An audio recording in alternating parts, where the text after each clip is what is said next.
Hello everyone, thank you for joining our webinar today. We're joined by IBM and talking beyond the keyword search. A couple of ground rules. Everyone's been muted. If you have any questions, please put them into the GoToWebinar chat area. It's at the bottom of the panel.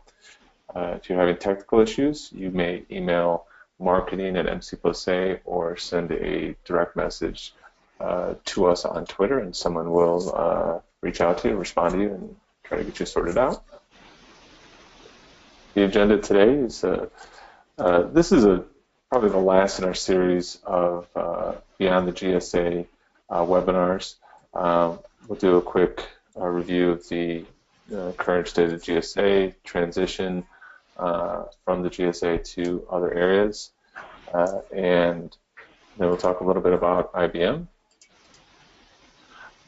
Today, I'm Mike Susma. I'm the Managing Director of MC+A. I'm joined by Jim Greckney and Alice Outlaw from IBM.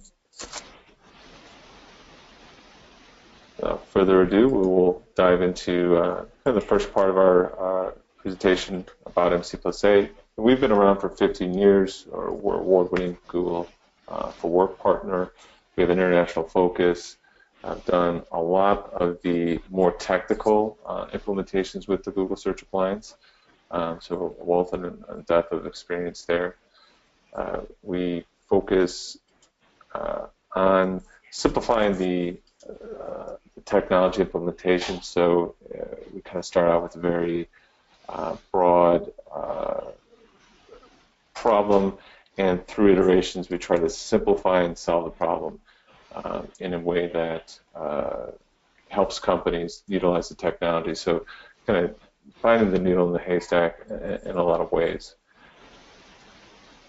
We have to always show an obligatory slide of some of our customers, but we have a lot of customers: North America, South America, Europe, and Asia, a lot in high-tech, healthcare, manufacturing, and a lot of you are on the call today. Practice areas for MC+A, we focus on, so our search practice has been morphed into cognitive solutions.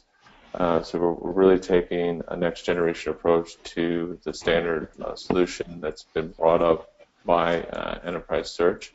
We also have a practice around analytics. So as search is being involved into more of an analytics solution, a BI tool, we have capabilities around that. And that's backed up by our custom application development and change management practices. So kind of looking at the GSA, when the GSA was announced, people, and it's being deprecated, people have to start to think about where do they go. And our first question to them is often, what did it attempt to do? People have content in a variety of silos, and the GSA aggregated those into a single search platform and presented the search results in a unified manner, respecting the integrity of the source systems. And that still hasn't changed much today. So dive into today. We are in 2017. So last year was the last year of net new sales, meaning a new customer could come and buy a Google Search Appliance. But as we transition into 2017, we're able to sell hot backup units, license upgrades, and a variety of things on a basis extending the current technology out 12 months up to 2018. So if you're in a position where you're not able to make the transition by, say, March of next year, and you have a renewal today, we can actually extend you as long as you want up into 2018. But once 2018 comes around, there's effectively no sales, and the GSAs will begin to shut off. And we're encouraging our customers to be proactive about that, because that's a lot of GSAs that are coming out of the market and the skills and resources needed to do this transition are going to be locked up. So much better to take on the issue this year rather than waiting until next year, and then potentially having to scramble to find resources. And as always, plan early, plan often. This kind of next section talks about what you should do in terms of the transition, or our general recommendation for that. There is a guide on our website, so don't feel like you have to kind of take notes really quickly to capture this. You can go to the website, you can request the assessment, and you can read it at your leisure. But first and foremost, find out kind of what you have, where they are. We have a lot of customers who don't really know physically where the GSA is. They don't know where who owns it from a business standpoint, whose group supports it. So kind of capturing that is a good idea. Getting metrics around the current performance. So if you talk with us, we're going to talk about analytics and outcomes, trying to figure out what is the impact of the technology into the solution that you're developing. If you don't have those measurements, we can help you start to put those in place to look at what how the system is being used, to know what direction you should go in. And so a lot of this is about analytics. And then once you have those data points, were you successful? And that's a good indication of you had a reason to make a purchase for a Google Search Appliance. The Search Appliance is going away, so you don't necessarily have that option to continue to use it. But did your project meet its goals? If not, where did it not? Where was it deficient? And take that into the next planning stage. And then going into the next stage, we kind of look at, okay, we understand what we have. We understand what was successful, what was not successful. We understand kind of the key objectives that we're going to be looking to improve with the next generation of search. Where can we go? Google's migration strategy is for you to go to Google Cloud Search. Now, actually, up until this point, we were calling it Springboard, and last week it officially got announced. So it's now Google Cloud Search. It's built into the G Suite application platform, and it requires you to be on the second or third tier of that. So that's what it is today. There's said to be an ingestion framework being released, in the next quarter or so. There's said to be third-party integrations like Box in the next couple of quarters, and also a removal of the explicit dependency to be in G Suite. Again, said to be there. So for this is we have a couple of customers who just absolutely love it. It solves the problem for them. Their content is in is or will be going into G Suite, Google Drive, and Sites, and so it marries up. There's been some blog posts about the performance. It's fast. There's also machine learning algorithms built into it, but this doesn't necessarily solve all of the use cases that our customers have come to us for in the past few years. So that kind of leaves you with two alternative options. One is to move to the cloud. In that, we kind of see Coveo as being a very good choice. Elasticsearch as well, either through AWS or through Elastic, being alternatives to that. And there's pluses and minuses, and we've actually had webinars on these products, so you can go back and take a look at those if you want to take a deep dive into that. And then on-premise, you can take open source technology like LucidWorks Fusion or Solar as well, but from I think a very unique standpoint, IBM Watson Explorer, which Jim will talk about in a few minutes, provides a little bit of a differentiator in terms of how the index is structured, its capabilities, commercially speaking, and how it integrates into the broader Watson platform. Make it pretty interesting as well.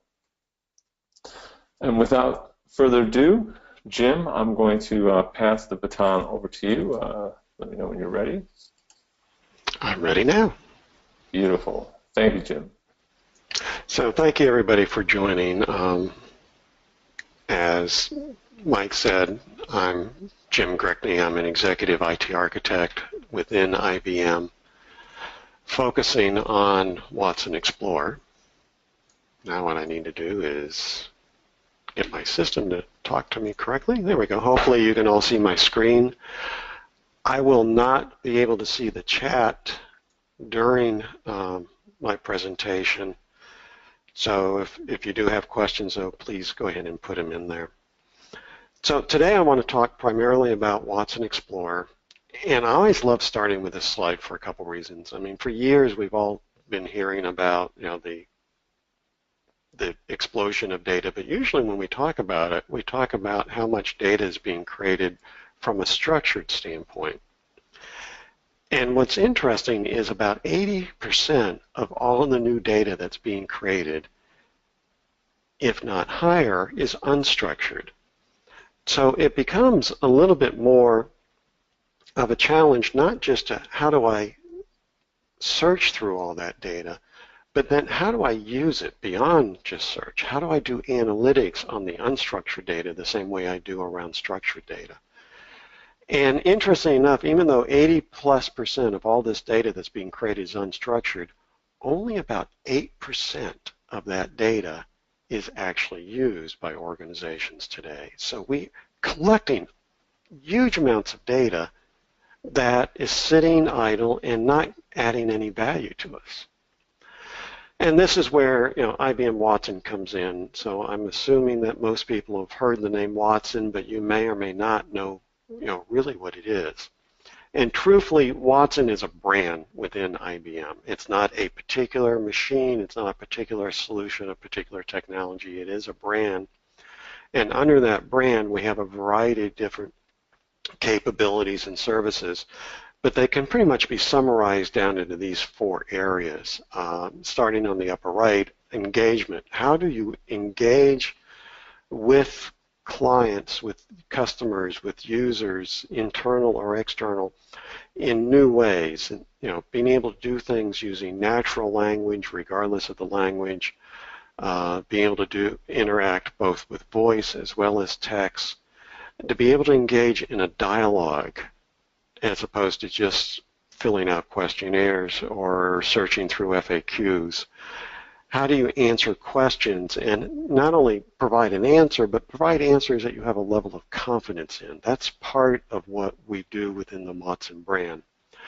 Help people make decisions, where you know an answer, you know the question you want, but now you want to evaluate the data that you have, both structured and unstructured, against that question and use that to help determine how to make a decision. For example, being able to compare a insurance claim against insurance policies to be able to determine is that claim covered without having to manually read through an entire policy to do that.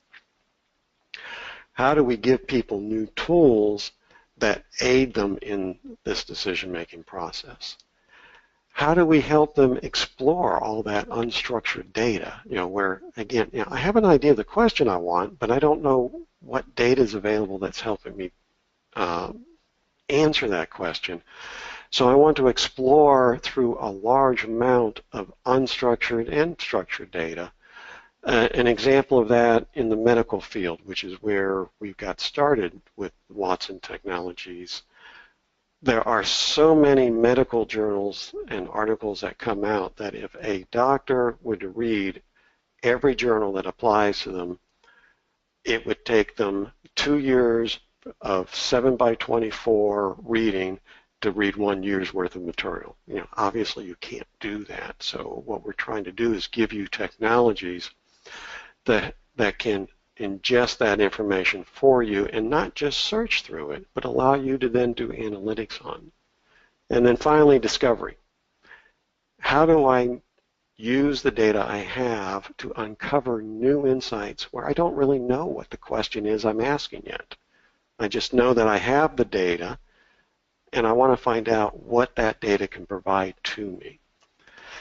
So Watson technology works in all 4 of these areas. Watson Explorer in particular is focused on the exploration and discovery side of things. And throughout this presentation, I'm going to go through a number of slides fairly quickly, and then I'm going to do some short demonstrations so that you can actually see what the product brings to the table. It's always, you know, for me, easier when somebody shows me something as opposed to just telling me about it. So Watson Explorer is one of the solutions within the Watson portfolio. This is an on-premise solution, so it runs on your infrastructure, whether that infrastructure is physically in your site, being hosted by a third party, or running in a public or private cloud off-prem somewhere. You know, basically it's your infrastructure that it's running on. And it's focused on doing exploration, analysis, and interpretation of data, focusing on both search and content analytics, leveraging cognitive computing capabilities, being able to deal with both on-premise and cloud-based data, structured and unstructured, all together. So just from a pieces standpoint, you know, it kind of starts with connectivity. Much like the GSA, you know, Watson Explorer is able to connect to multiple different data sources. What you have on this screen is just an example. There are more. So for example, the latest version of Watson Explorer just added new connectors for Box and Microsoft SharePoint. So we connect to structured data like in multiple databases, unstructured data, Hadoop, email, PDF files, Word documents, etc. Oops, sorry, wrong button. On top of that, we build indexing, search, and analytics capabilities. So the connectors feed into a parsing and indexing capability. Again, similar to the GSA, we're not moving the original data. So the data stays in place, but what we do is we read it, we parse it, we add metadata, and then we create indexes. And it's the index that is stored as part of the product. And then as you do searching, the index is used. And as you go through your search results, if you want to go back to the original data, there's always going to be a link that allows you to do that. Same from an analytics standpoint. The analytics is going to be based on the indexing, but you always have the ability to go back to the original document. And then finally, you know, management and application development on top of it. And the application development part of it is important. One of the things that we do with this product is we give you the ability to do a basic search application, very clean, very customizable, but we also, as you'll see in a couple slides, give you the ability to build more complex applications that not only leverage the search result, but can interface with other systems at the same time. So, 3 primary capabilities built into Watson Explorer: enterprise search, what we call 360-degree business applications, and content analytics. So the enterprise search, literally that, you'll see more, we'll demo this first, but gives you the ability to search through data that's on-prem or off-prem, structured or unstructured, combined. So you can create search collections, for example, that is using on-site SharePoint and a cloud-based Box folders, and be able to search all of it at the same time. 360-degree business applications allow you to take that search data and build an application around it very quickly that allows you to drill down into that data, as well as to be able to connect to additional applications. So for example, if you're doing a help desk solution, you might have the search capabilities going through and searching through different data that's available to a help desk analyst, like product manuals, FAQs, blogs, forums, trouble ticket systems. And at the same time, you might have another widget on the page that shows past calls from a specific customer that you're working with, and another widget that goes into your CRM system and tells you what kind of entitlements that customer has, so that you get a view of the person that you're working with at the same time as you're trying to answer their question. Content analytics allows you to take that structured and unstructured data and begin doing complex analytics, especially around discovery of new insights. We'll show examples of all three of these as we go forward. So we've pretty much talked about a lot that what's on this slide. The focus being the fact that you can deal, the product is on-premise, but the data that you're working with can be on-premises or off-premises. It could be public or private cloud. It doesn't really matter. Very flexible connectivity framework, comes out of the box with a large number of connectors, and also has the ability, provides a software development kit to allow you to create your own connectors, and you can do that from scratch, or you can start with one of our connectors and then modify it, if you're dealing, so for example, if you take the JBDC connector and maybe you want to connect to a different type of database that has unique security capabilities, you can take our original connector and modify it rather than starting from scratch. An advanced security model. So you can set up security in this so that when the user of the product logs on, their rights to the data is based on the same security credentials that they would use if they were going into the third-party application or if they were logging onto a file system. So you can do single sign-on, but still from that set up the security credentials per source so that people only have the data that they're supposed to, access to the data that they're supposed to. This is just a small sample of some of the search capabilities in here. We talked about searching across multiple data. The search result display, as you'll see in a minute, is something that's completely customizable. So you can make your search results show whatever data you want. You can make it look however you want. Collaborative search capabilities such as tags, comments, rating, voting, being able to save search results and share those with other people. To be able to create custom annotators. So much of the searching is based on indexing, as we already talked about.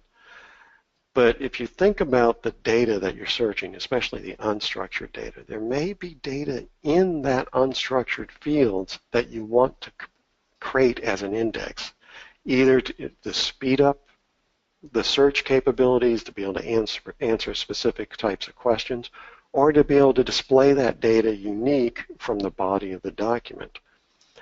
We have the ability to create annotators that will go in and extract information from the unstructured text and create new indexes. And that could be based on exact data, or it could be based on new metadata that you create. So for example, relationships between different types of data could be one of the types of metadata that you create through a custom annotator and make available to the users. I was working with a client recently that we were working with drone incident data, and they wanted to be able to have one of the fields that's available, the distance of a drone from an aircraft, or the distance from a drone to an airport. Well, the distance data was available, the airport and aircraft data was available, but there was nothing within the data itself that specifically said this distance applied to an aircraft versus an airport. And so we developed a custom annotator using machine learning to be able to provide that information. This is an example of the application builder, the 360-degree capability I mentioned earlier. In this particular case, we have search capability, we have data that we've extracted from other Watson capabilities. So one of the things we can do is we can take the search capability results, feed it to other cognitive systems capabilities within the Watson portfolio, return those results and display them within the application builder. In this particular example, we're also connecting to a CRM system and an email system. So you can have data not only from your search, but from third-party systems as well. And this is as good a place as any to do a couple of quick demos. So I am going to search or change. And what you'll see on the screen right now is, in fact, the search result screen. In this particular case, I have a search collection which is comprised of some local data that's based on American history, as well as Wikipedia. And that's, so when I do a search, I'm searching against both of those. Sharing. You're still sharing your. So sharing is paused. There we go. Okay. We see the Watson Explorer search results page. All right, so I apologize to everybody. So in this case, this is a fairly standard screen. I've customized it a little bit. You notice I've got, a kind of a sample of the actual text and a couple of index pieces of data, the type, person, date. In this case, I've added the ability to add and edit tags or edit comments, and also to be able to refine the data by source. If I just want to see data that from this knowledge source, I can click on that. If I want everything, by the way, I have Watson Explorer running on my laptop, so sometimes it may be a little bit slow. And there's many other customizations I can add to it. Go ahead and do a sample search. Nothing, for all of you who have been using GSA, there's not a lot of very unique things, I'm sure. There's a lot of what's being done on the basic search that's similar to what you could do within a GSA environment. And some things that are unique, like the ability to create custom annotators and create custom metadata. So this is just a sample, but if we go then, this is a sample of a very simple application builder screen. So basically what I'm showing here is the same information that I showed in the default search screen. But in this case, I've done a couple of things, including pulling out person names so that if I want to refine by that, I can just easily click on that and get results that are only focused on that. And then the other thing, this featured result, one of the things that I've done with this particular application is I'm taking the results of a search and passing those results off to a Watson service called Natural Language Classifier, which looks at the information and then puts it into a classification bucket. And then I take that information comes back into the search application, and I can use that to refine the results that come back to give you give the user the top answer. So, for example, when I asked who built Fort Necessity, I get a variety of different answers using the standard search. When I put it into this application builder function, and this may take a second because again it's running on my laptop, what I'll get back is actually the wrong answer. This should be George Washington. But what it does is it comes back and says, okay, you're asking me, the intent of what you're asking is about a person. Here's the answer, what I think is available based on the information that you gave, and then here's all the rest of the search results. Though this is an incorrect answer in this case, that should be George Washington is the person who actually built this, not Castle.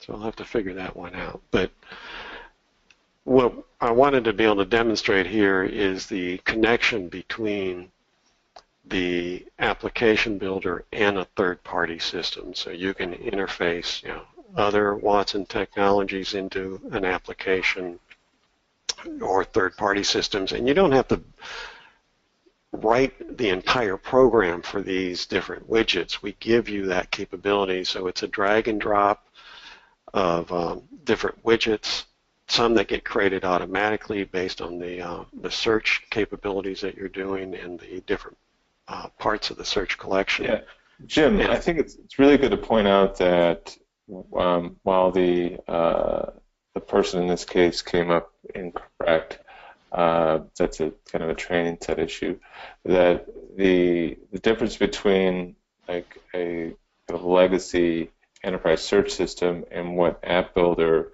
does is it through the query processor and pipeline, you did natural language processing on the query. You understood that it understood that the word for and who and built and necessity being another noun. And the intent is that instead of taking tokens, doing a select star where matching tokens, there is actually some processing here that goes beyond the literal keywords, the literal tokens that were entered. Agreed. So that's all I wanted to do from a demonstration for there. I'm going to go back to the presentation and talk a little bit about the unstructured content analytics, and then we're going to go immediately into a demo of this as well. So the search capability is very strong. The ability to build an application around your search results is much more interesting than just the base search capabilities. But truthfully, where this product shines even more is in the ability to now begin to do analytics around that unstructured as well as structured data. This particular slide shows a variety of different analytics capabilities that come as part of the product. And again, it's probably again easiest just to show this. So hopefully you again can see my browser screen at this point. Michael, if you can confirm. Yes, we're seeing the Watson Explorer Content Analytics. Okay, great. So this is what we call the analytics miner. And again, you can incorporate this into an app builder application. And what you see on the left-hand side of the screen is our facet navigation. Think of facets as being terms of interest that you want to be able to begin doing analytics on.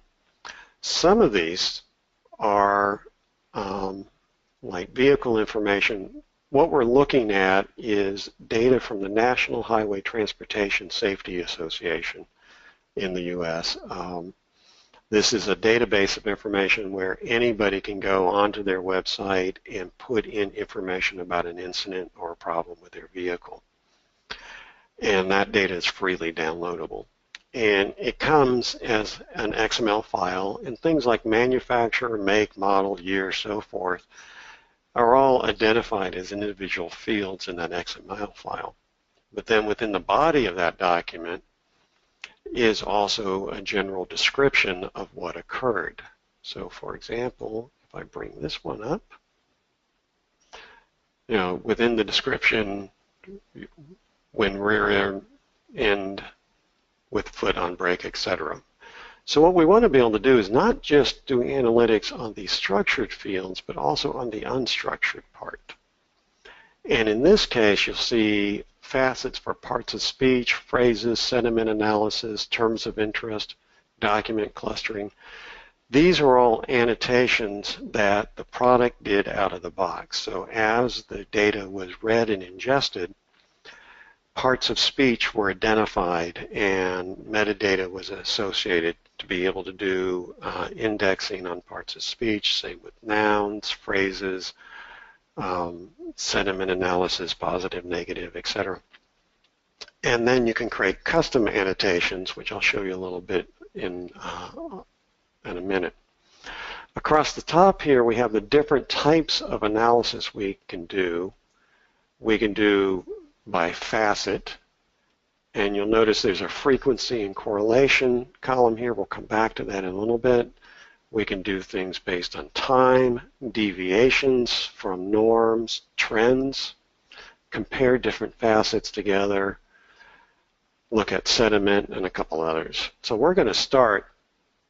Many of you have probably heard, in the past there was an issue with Toyota and unexpected accelerations due to problems with their throttles and a little bit with their floor mats. And it took them quite a while to identify this, and they ended up paying some significant fines by the time they got around to doing recalls. So if we wanted to take a look at how you might find that kind of information, I'm going to come over here and I'm going to select Make. I'm going to sort that. And I'm going to have people spell Toyota a couple different ways. So I'm going to select that, and then I'm going to come up here and click this button to do a query based on an N. I can also do an OR and an XOR. And so by just pressing that, a query gets created. I don't have to type in the query. I could if I wanted to, but it makes it easier for me. So now I'm only taking a look at incidents that included the manufacturer Toyota somewhere within the document. I'm going to come over to time series, and in 2009 and 2010, this is when people became really aware of it. And so I'm going to start looking at data prior to that, just to so that I'm not using data from when people already knew that this was a problem and people were going in and entering a lot of records. So I'm choosing 2000 to 2008. I'm going to add that to my query. So now I can start taking a look at what kind of problems might have occurred at this time. So if I come down and expand on the incident info and look at components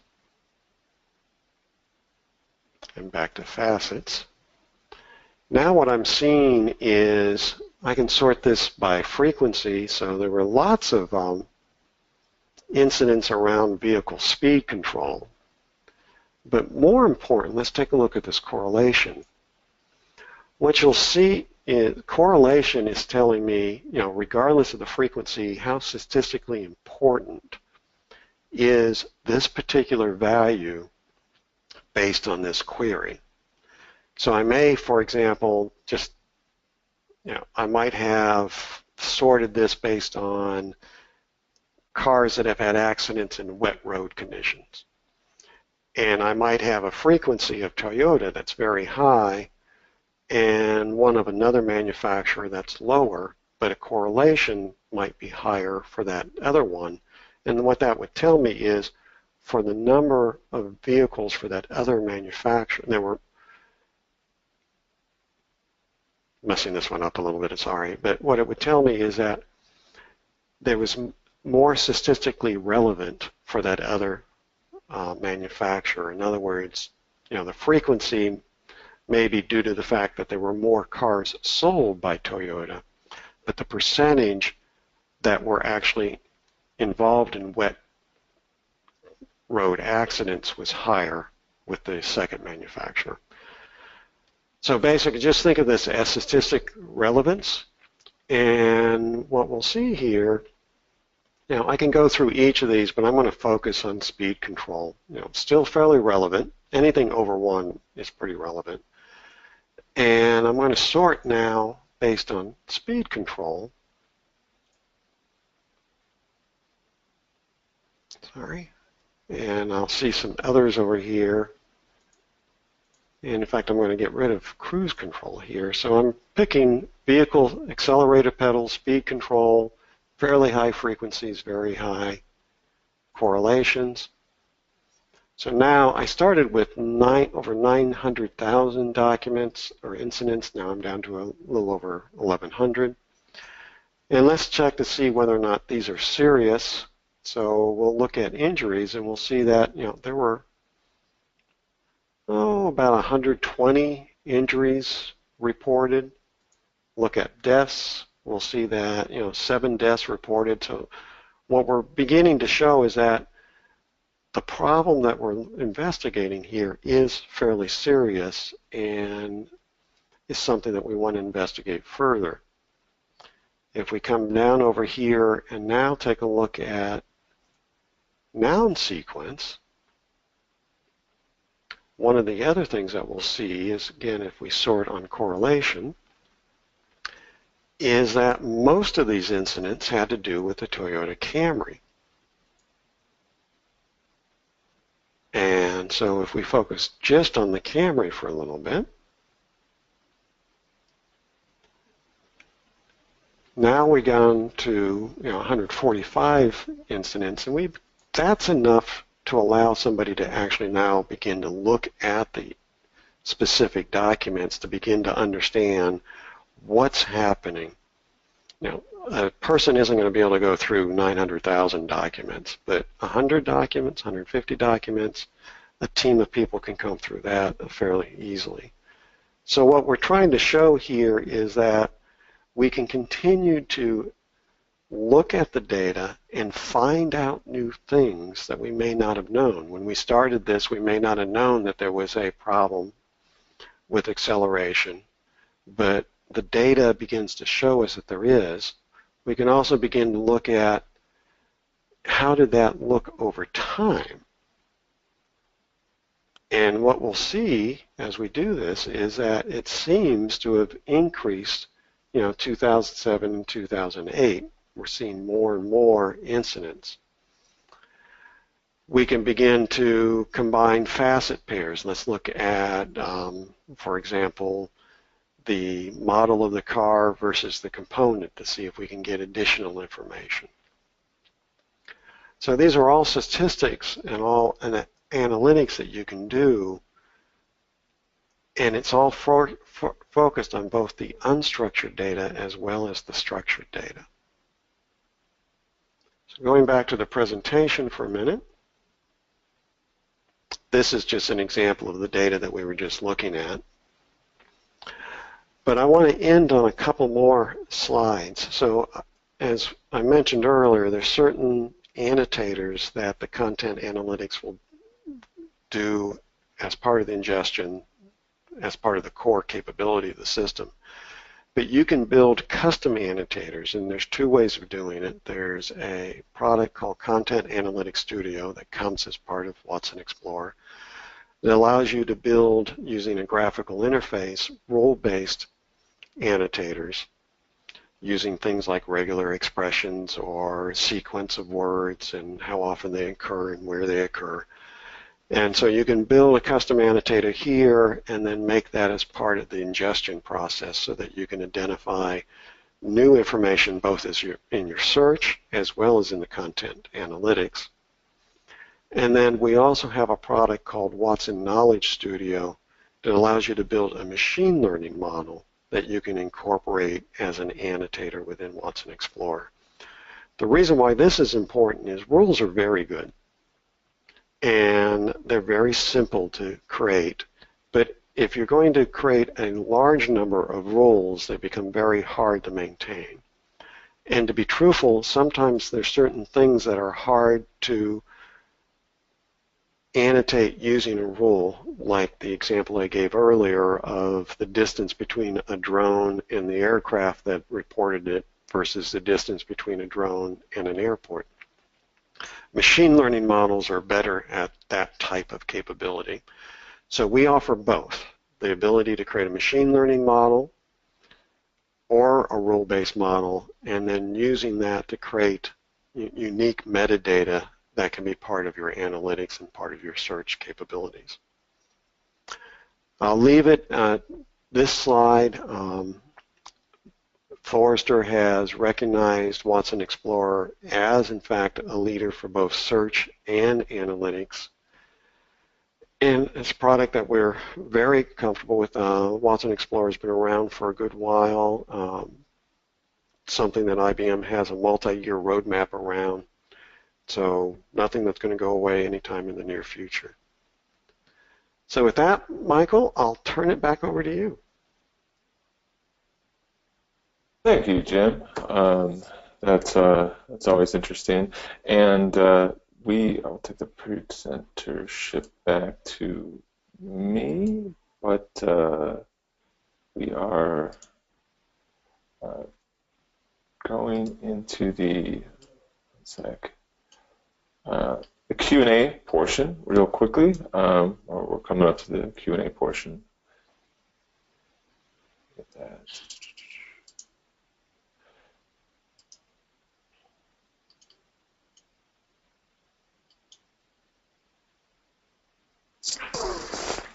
So, skip the magic mouse.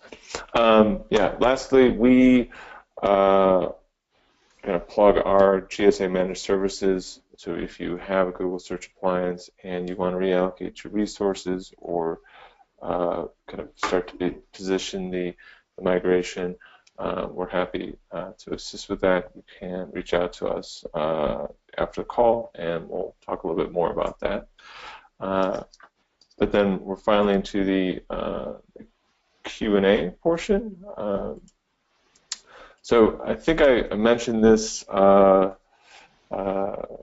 we will, if you register for the webinar, you get a link to the recording later if you're unable to attend or you missed something. So the recording will be made possible later.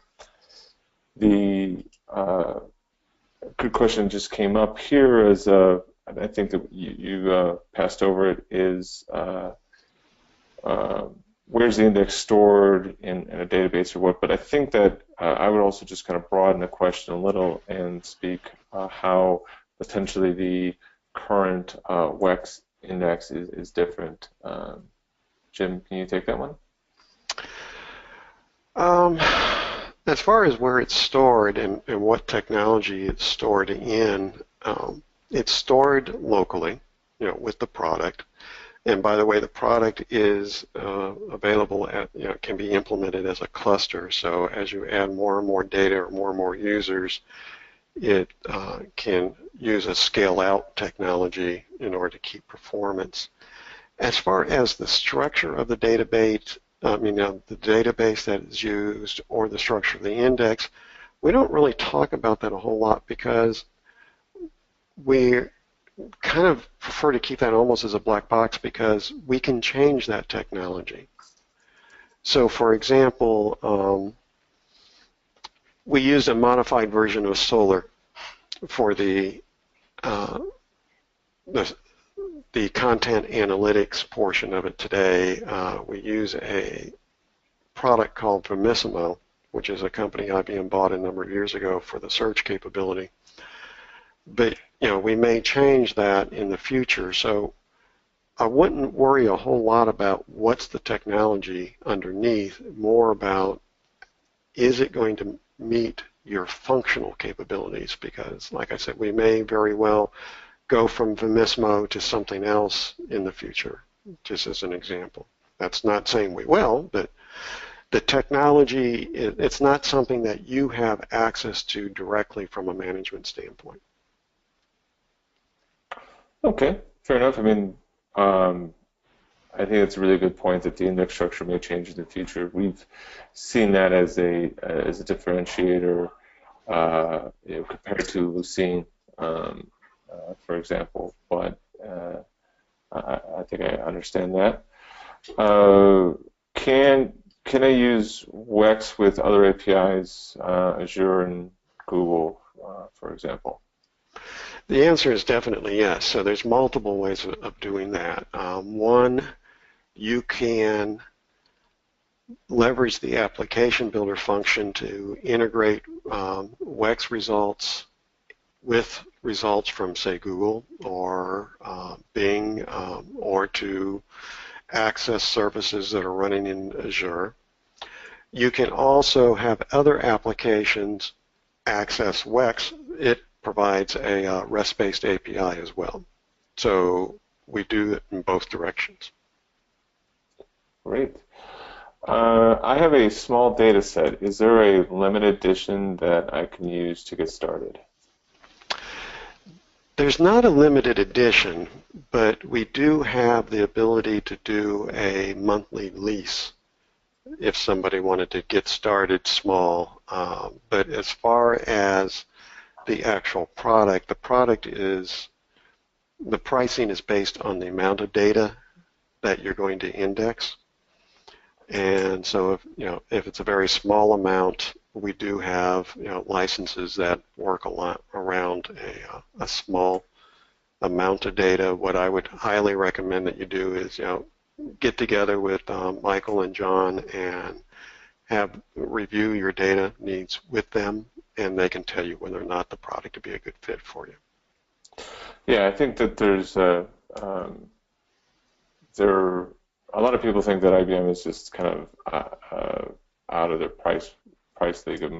When you look at the specific use case and a period of time, it tends to become more compelling, is our experience with it. And I think you answered this one. Can you deploy it to your cloud? So the technology can be deployed however you normally do it with virtual or some type of virtual machine or a physical server.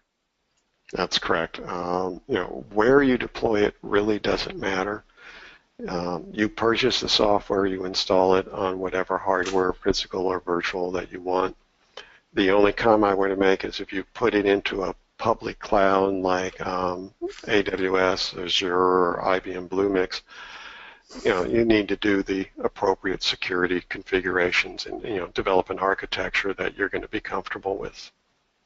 But physically and from a technical standpoint and from a licensing standpoint, you could deploy it wherever you want.